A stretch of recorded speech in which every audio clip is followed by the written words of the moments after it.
여야 의원들의 뜨거운 정치 토론 여의도 펀치 시간입니다. 오늘은 더불어민주당의 박상혁 의원, 국민의힘 이영 의원 두 분과 함께하겠습니다. 어서 오세요. 예. 네, 안녕하세요. 여의도 펀치 오늘 첫 번째 주제어부터 보고 오겠습니다.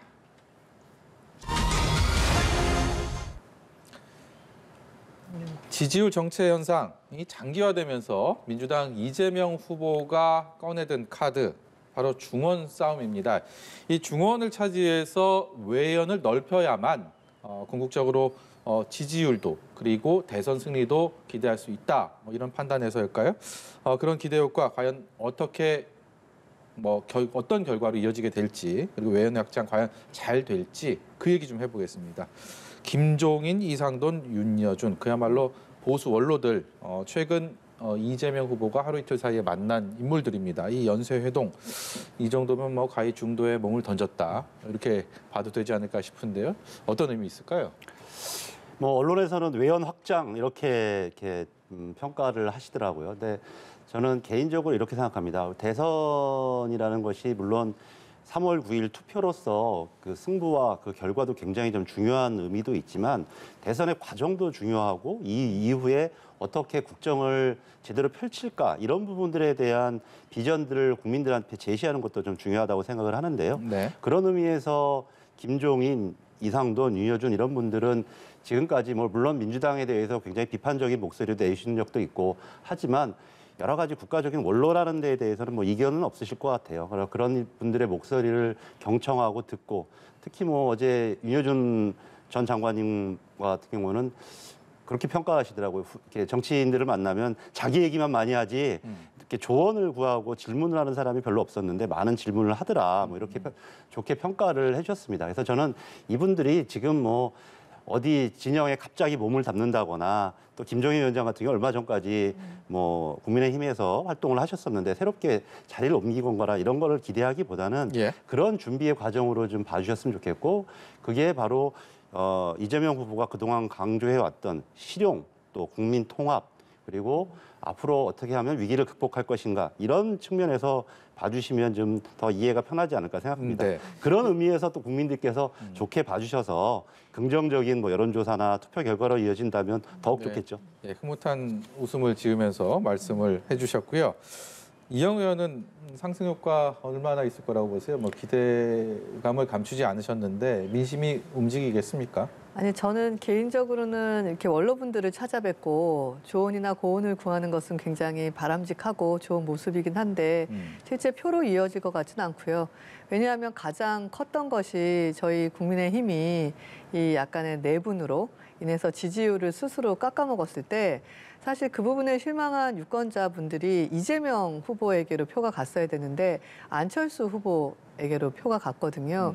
그리고 다양한 노력을 하고 계시는데 지금 거의 박스권에 갇혀 있기 때문에 원로분들을 만나서 지혜를 구하는 모습은 굉장히 좋은 모습이긴 하나 당장 어떤 숫자나 지지율로 옮겨갈 것 같아 보이진 않고요. 아마 마음속으로는 세 분 중에 한 분이라도 좀 강한 지지나 이런 것들을 해주시거나 아니면 합류, 그런 것들을 바라시는 심정이실 것 같아요. 근데 세 분 다 그렇게 가볍게 움직이실 분은 아니기 때문에 그냥 훈훈한 모습을 보았다 정도가 제 의견입니다. 예, 이 외연 확장, 중도 끌어안기에 대한 부분들에 대한 기대감과 아니면 별 효과가 없을 것이다. 두 분의 말씀 충분히 어느 정도 예상이 되는 얘기인데요. 저희가 그래서 외연 확장 얘기는 여기까지 하고 조금 전에 뉴스 속보를 통해서도 전해드렸고요. 김혜경 씨가 오후 5시에 민주당사에서 기자회견을 하면서 본인의 이른바 과잉의전 논란에 대한 사과 그리고 앞으로 봉사활동에 좀 전념할 것이다 이런 의견을 피력할 것으로 전제까지 전해지고 있는데요. 이 얘기도 조금 해보겠습니다. 왜냐하면 이낙연 총괄선대위원장 오늘 새롭게 직함을 맡으면서 추가적인 사과 얘기를 했고 이 부분에 대해서 그냥 신경 쓰는 모습을 보였기 때문에 과연 어떻게 이 문제를 민주당 입장에서는 슬기롭게 극복을 하느냐가 남은 시간에 또 하나의 큰 변수일 수가 있기 때문에요. 어떤 효과를 불러올 것인지 박상혁 의원께 아직 기자회견 하지 않았지만 좀 듣도록 하겠습니다. 예, 뭐 제가 뭐 구체적으로 뭐 기자회견문을 본 것은 아닌데요.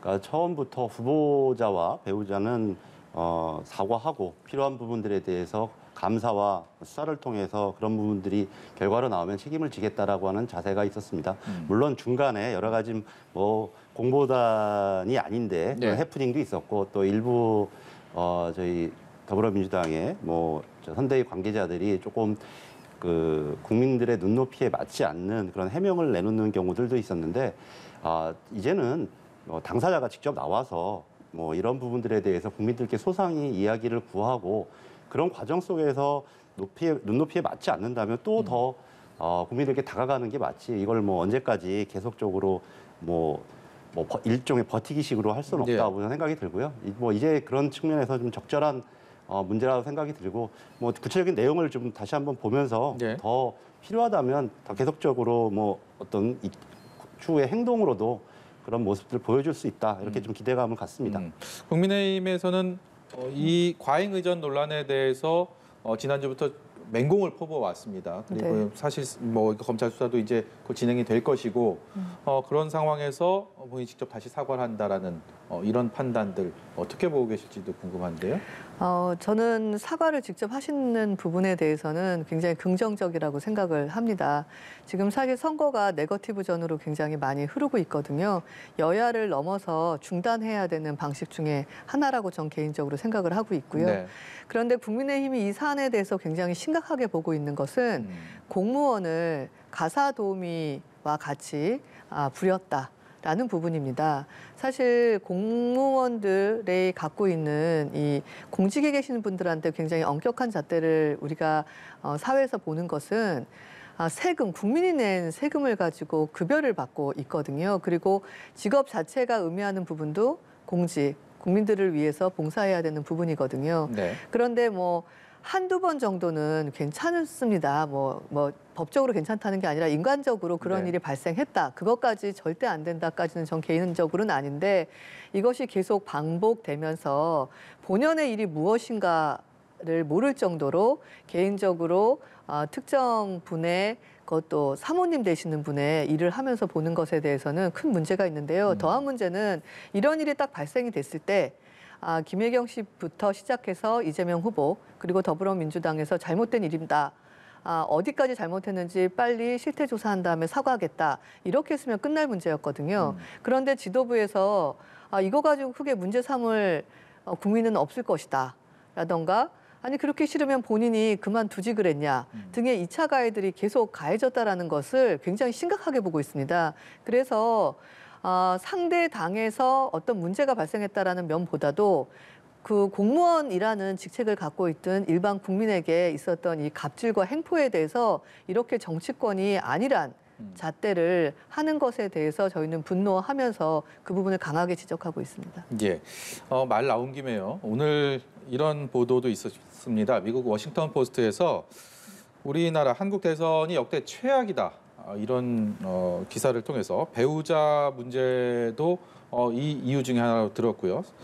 그렇기 때문에 이 상대 후보의 배우자 문제 앞서서 뭐 다들 알고 계시겠지만 윤석열 후보 배우자인 김건희 씨 그리고 이번에 이재명 후보의 배우자인 김혜경 씨 이 배우자 문제가 유례없이 대선 레이스의 핵심 변수로 떠오른 상황이기 때문에 앞으로 남은 28일 동안 이 문제 어떻게 풀어야 된다고 생각을 하시는지 상대 후보의 배우자의 리스크는 여기에 대한 견해를 여쭤보도록 하겠습니다. 김건희 씨에 대한 문제들을 박상혁 의원께서 어떻게 보고 계시는지 얼마나 심각한지 아니면 이제 이 정도면 됐다라고 보시는 건지 궁금합니다. 그 심각성이야 뭐 말로 다 할 수 없지 않겠습니까? 왜냐면 근데 뭐 이렇게 되면 또 하나하나 또 이영호님하고 굉장히 또 공격과 방어를 하고 치고 받아야 되는데 저는 그 문제를 이렇게 좀 답을 하고 싶어요. 좀 전에 이영호님도 같은 데 동감하실 건데 결국 외국 언론에서 이 문제를 바라보는 시각은 굉장히 저도 그 기사 봤습니다만 냉소적이고 좀 비판적인 시각으로 바라보고 있기 때문에 배우자 문제를 어떻게 풀어야 되느냐의 문제가 아니라 결국 대선 구도가 어떻게 돼야 되느냐 이런 문제이지 않겠습니까? 그래야 외국에서 보는 시각도 충분히 달라질 수도 있다라는 생각이 들고 그러려면 뭐 내일 이제 예정되어 있습니다만 TV 토론이 더욱 활성화되어지고 그런 부분에서 여러 가지 쟁점들에 대해서 후보들이 갖고 있는 생각들을 가감없이 표출하고 그런 부분들이 토론되는 과정들 이런 부분들이 좀 더 공개화, 공론화가 되어야 될 것이라고 생각이 들고요. 뭐 이 이후에 오늘 단일화 문제에 대해서도 질문을 하겠지만 그런 하나하나의 정치 과정들도 다 네. 공개적이고 공론의 과정 속에서 되어야 된다. 왜냐하면 단일화 문제 같은 것도 예를 들면서 뭐 대통령을 누가 하느냐, 국무총리를 누가 하느냐의 문제가 아니라 네. 향후 5년의 집권을 어떻게 할 거냐에 대한 청사진인의 문제이기 때문에 이러한 모두한 중요한 정책과 정치 과정들이 좀 더 공개적이고 공론화되는 과정들이 되어진다면 지금에 있는 여러 가지 부정적인 요소들도 좀 해소될 것이라고 생각이 들고요. 필요한 부분들에 대해서는 수사와 조사가 진행되고 있기 때문에 뭐 김건희 씨 문제 마찬가지고 또 김혜경 여사 문제도 마찬가지고 그런 부분들은 또 그런 부분대로 좀 맡겨 놔야 되는 문제라고 저는 생각을 합니다. 예. 미국 유력 일간지의 이 같은 평가 기사 어떻게 보셨어요? 굉장히 부끄러운 일이 되고 있고 점점 외신들이 관심을 갖는 어떤 스캔들성이 되고 있다는 것에 대해서 굉장히 많이 속이 상하고요. 지금 의원님께서도 말씀하신 것처럼 뭐 우리 배우자, 상대 배우자 이런 이중잣대를 하는 문제는 아니라고 생각합니다. 그 공정과 정의에 대해서 유력 대선 후보의 배우자분은 면책이 되고 일반 국민들은 면책이 안 되고 이런 것들을 대선 국면에 어떤 식으로든지 국민들한테 인상을 주면 안 된다라는 게 제 생각입니다. 그래서 법적인 부분에 대해서도 지금 수사나 감사나 이런 부분들이 양쪽에서 언급되고 있지 않습니까? 이 부분에 대해서는 빨리 결론이 날 수 있도록 해야 되고요. 그 과정에 대해서 너무 정쟁적으로 가지 않고 대선 후보들 각자의 예. 정책 대결로 갈 수 있도록 저희 여의도에 있는 정치인들도 좀 집중을 했으면 하는 겁니다. 네. 다만 지금 김건희 씨 같은 경우는 결혼 전에 있었던 문제고요. 그래서 가볍다는 것은 아닙니다. 하지만 지금 김혜경 씨 같은 경우는 남편 되시는 분, 지금 대선 후보시긴 한데 공직에 몸을 담고 있었기 때문에 저도 막상 공직에 들어오니까 재산 신고 하나 하는 것까지 너무 철저해서 저희 가족들이 굉장히 작은 거 하나까지 다 저한테 피해가 갈까 봐 신경을 쓰고 있거든요. 그리고 계속 점점 뭔가 큰일을 하실 수 있는 가도를 달리고 계셨기 때문에 예. 굉장히 삼가했어야 되는 부분이고 특히 성남시장 하실 때 있었던 측근이 이 도까지 옮겨옴으로써 한두 번 옆에 모셨던 분이 아니기 때문에 더 삼가했어야 되는데 이게 장기간 만연됐다라는 것에 대해서는 꼭 상대 후보의 문제를 떠나서 네. 반드시 굉장히 아주 크게 무겁게 다루면서 근절해야 될 문제로 저는 보고 있습니다. 예. 근데 제가 그러면은 한 가지 꼭 짚어야 될 것 같은데 그 이번 녹취록에도 나왔고 예전에 윤석열 후보의 그 검찰총장 징계 결정문에도 나왔지만 우리 김건희 씨가 중앙지검장 검찰총장 할 때 한동훈 검사하고 300여 차례 카톡을 주고받은 것은 명백한 사실입니다. 그리고 우리가 상식적으로 돌아볼 때 이 직장 상사 부인과 현직 검사장이 그런 뭐 개인적으로 연락을 주고받을 수도 있지만 그 횟수라든지 그리고 녹취록에도 나왔던 것처럼 네. 한동훈한테 뭔가 제보할 게 있으면 나한테 얘기해라. 뭐 이런 것으로 봤을 때 이분이야말로 검찰 일권이라고 하는 막강한 권력을 가지고 있는 분을 어떻게 사유했을 것이라는 것을 충분히 짐작하고도 남거든요. 그래서 그런 부분들 뭐 제가 더 짚으려고 했었는데 오늘은 좀 훈훈하게 얘기하려고 그러다 보니까 안 예. 했었는데 그런 부분들 다시 한번 좀 환기시켜드리고요. 지금이라도 한동훈 검사장 같은 경우도 굉장히 뭐 오늘도 윤석열 후보가 검찰총장으로 지명할 수도 있다라는 취지로 얘기를 하던데 정치 보복을 가지고 대선을 치르겠다는 생각 그리고 이후에 국정을 펼치겠다는 생각은 좀 떨쳐버렸으면 좋겠습니다. 예. 저는 수사를 하는 범죄와 제보와 의혹과 굉장히 큰 차이가 있다고 생각합니다. 의혹이 생기면 그것을 네거티브전으로 가기 전에 만약에 범죄 사실이 분명하면 수사에 맡기면 되는 것이고요.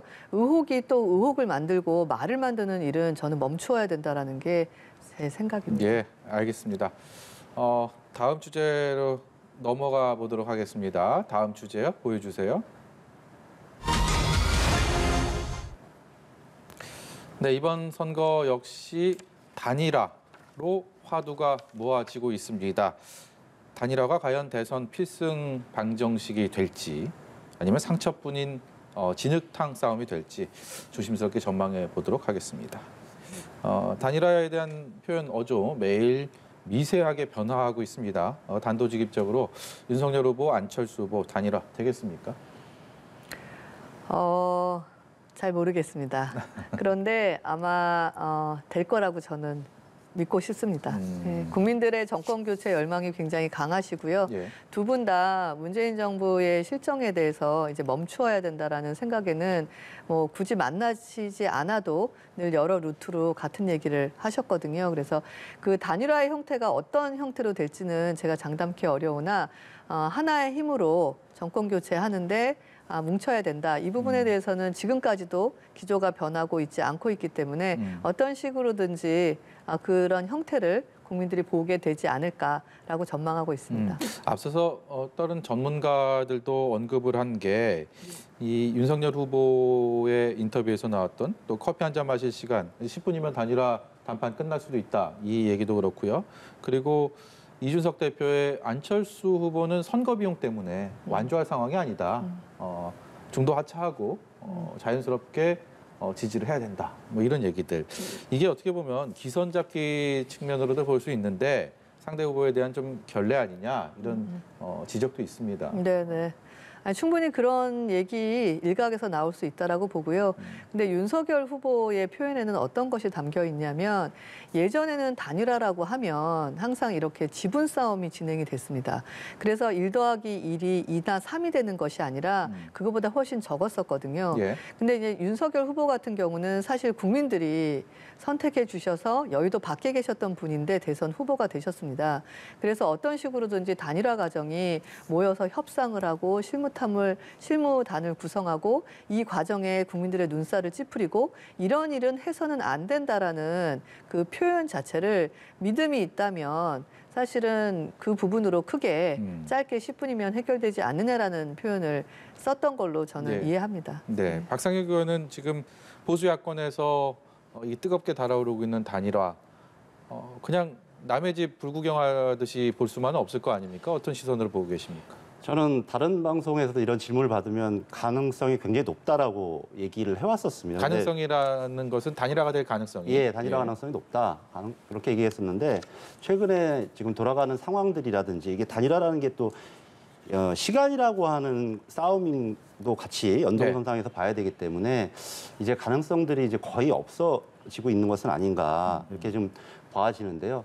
윤석열 후보가 10분이면 할 수 있다라는 얘기를 보고서 저는 굉장히 좀 놀랐었습니다. 먼저 이준석 대표하고 좀 상의는 해봐야 되는 거 아닌가 뭐 이런 문제들. 왜냐하면 이 정당의 후보자 그리고 안철수 후보도 국민의 당이라고 하는 정당의 후보자입니다. 예. 그런데 여러 가지 정당 시스템, 정당의 거버넌스 체계가 있는데 그런 부분들을 다 그리고 여러 가지 당원들의 의사도 있고 그런 부분들을 제쳐놓고 뭐 10분 만에 단일화한다거나 이런 것들은 사실 가능하지도 않고 굉장히 좀 때로는 오만하게 들릴 수도 있다라는 생각이 들고요. 우리가 성공적인 단일화라고 하는 DJP 단일화를 볼 때도 그 오랜 기간 굉장히 준비를 많이 했었습니다. 그리고 그것이 작동을 한 3년 정도 작동을 했었죠. 김종필 총리도 했었고 박태준 총리도 했었고 예. 그런 것들이 가능하게 됐던 것은 오랜 준비 기간과 지분 문제가 아니라 함께 어떻게 정부를 이끌어 나갈 것인가에 대한 비전에 대한 준비가 있었기 때문입니다. 그런데 2002년에도 그 노무현 정몽준 단일화가 있었지만 어려웠던 것 그런 부분들이 완벽하지 않았기 때문에 어떤 신뢰가 깨지니까 깨졌던 거거든요. 예. 그리고 2012년에도 그런 단일화가 굉장히 어려웠던 과정이어서 그런 부분들 왜냐하면은 단지 단일화라는 것이 결과가 아니라 5년을 어떻게 이끌어가 나갈지에 대한 청사진이어서 예.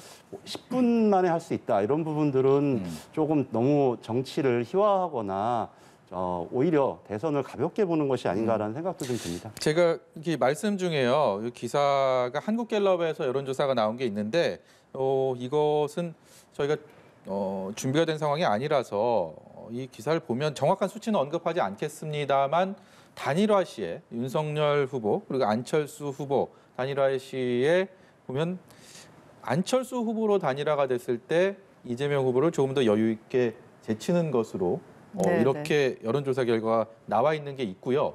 비단 이것뿐만이 아니고 그동안에 공개된 여론조사들을 보면 그런 것들이 꽤 많았습니다. 네. 그렇기 때문에 단일화를 이 상황이라면 여론의 흐름이 이렇다면 안철수 후보 입장에서는 나랑 내가 중심이 돼서 단일화가 돼야지 더 정권 교체 이뤄낼 수 있는 거 아니냐 이런 주장 충분히 펼 수 있는 이 자료 아니겠습니까? 그러니까 구정 전에는 그런 자료들이 좀 나왔었고요. 구정 이후에 그다음에 한 번의 토론회를 통해섰을 때는 같은 조사를 했는데 또 상이한 결과가 나왔습니다. 근데 그거보다도 아까 의원님께서는 10분이 정치를 희화했다고 하는데 그게 막 계약서에 쓰는 문구만큼 그렇게 엄격한 의미의 10분은 아니었고요.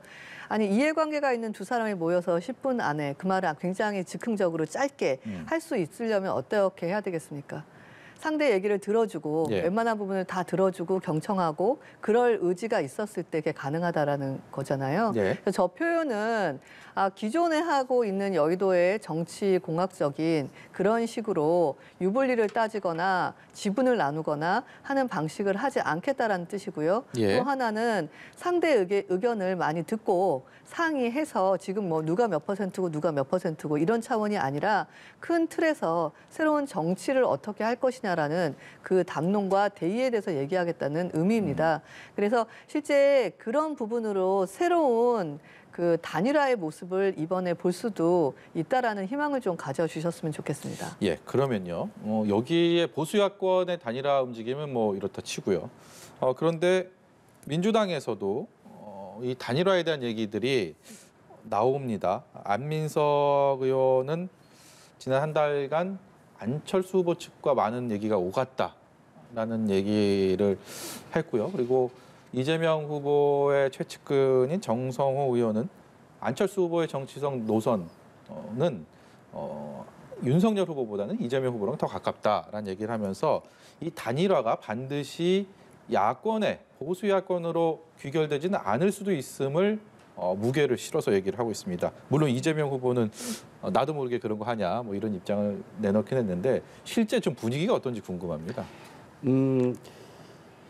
일부 의원들 사이에서 그런 필요성도 있지 않냐라고 얘기를 합니다. 그리고 또 안철수 후보가 오랫동안 자기의 트레이드 마크가 그 새로운 정치, 새 정치 아니겠습니까? 그런 측면에서 변방에 있던 정치인이었던 이재명 후보와도 어떤 가치를 공유할 수 있는 측면들이 있다라고 얘기를 하는데요.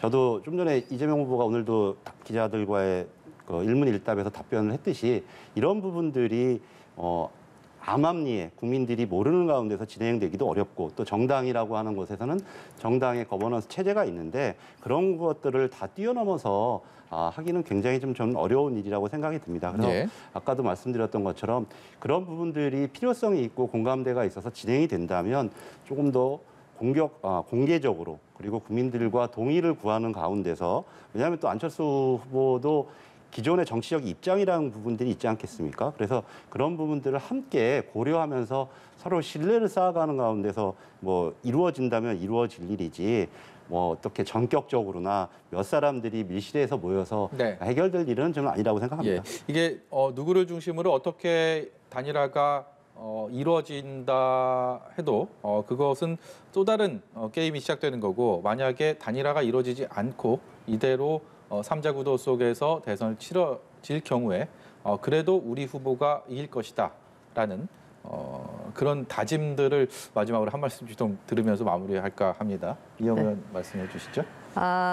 일단 저희 그 슬로건이요. 국민이 키운 윤석열입니다. 그래서 우리 후보께서는 이 대선 레이스를 국민의 힘과 가장 크게 맨 앞에서 뛰지만 사실은 여의도로 보내주신 국민 여러분들과 함께 뛰고 있다라는 생각을 아주 강하게 하고 계십니다. 예. 그래서 지금 저희가 선대위의 어떤 불안정한 것들, 그다음에 내부에서 서로 화학적 결합이 안 돼서 삐거덕거렸던 것들 이런 것들이 다 끝났거든요. 그래서 지금 총력을 다하고 있습니다. 그래서 2월 15일부터 공식적인 선거에 맞춰서 다양한 서비스들도 준비하고 있고요. 여러 가지를 하고 있기 때문에 예. 정말 3월 9일까지 국민만을 바라보며 열심히 뛸 생각이기 때문에 네. 반드시 지금 정권 교체의 열망만큼이나 저희 후보님에 대한 지지율도 서로 비슷해지는 시점이 곧 올 거라고 생각합니다. 예. 마지막으로 박상혁 의원이요.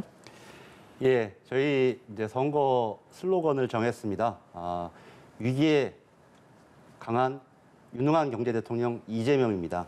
지금 뭐 아시는 것처럼 오래된 코로나19의 위기, 최근 오미크론의 확증으로 인해서 네. 더욱 위기가 가속화되고 있고 그 과정에서 우리 중소자영업자들이 거의 생존에 몸부림을 지금 하고 있습니다. 이런 상황 속에서 앞으로 향후 정부의 비전은 어떻게 하면 위기를 극복하고 이 대전환의 시대에서 대한민국이 나아갈 것인가를 지금 결정하는 것이지 정치 보복을 통해서 네. 어떻게 복수를 할 것인가를 결정하는 것이 아니라고 생각합니다. 그런 측면에서 실력으로 검증된 이재명 후보가 이 5년의 국민들의 삶을 좀 대한민국의 미래를 책임지겠다. 그런 부분들로 우리 3월 9일까지 네. 더 전력을 다해서 겸손하게 국민들을 만나겠습니다. 예, 여의도 펀치의 두 분과의 대담 여기서 접도록 하겠습니다. 지금까지 민주당 박상혁 의원, 국민의힘 이영 의원이었습니다. 고맙습니다.